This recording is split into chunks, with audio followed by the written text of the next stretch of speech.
It began without warning, a global hush. One moment the world was alive with sound, the next silence. Complete and utter silence. People everywhere opened their mouths to speak. No words came out. Panic set in, spreading like wildfire. What was happening? Why couldn't anyone speak? The world was plunged into chaos. The inability to communicate crippled every aspect of life. Fear became the new language, understood by all. The initial shock gave way to an unsettling quiet.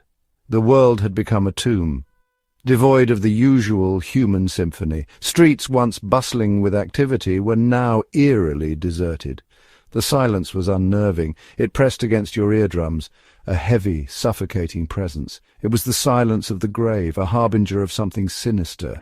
Every rustle of leaves, every creak of a door was amplified, taking on a terrifying significance in the absence of human noise.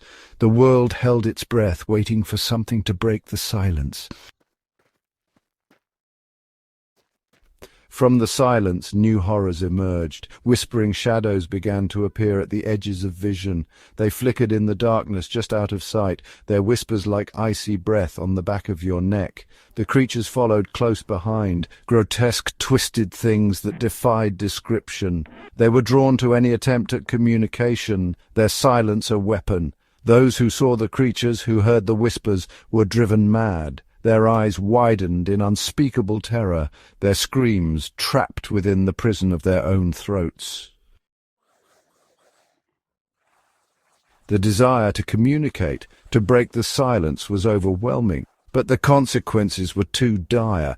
Any attempt, be it a whisper or a gesture, was met with swift and brutal retribution.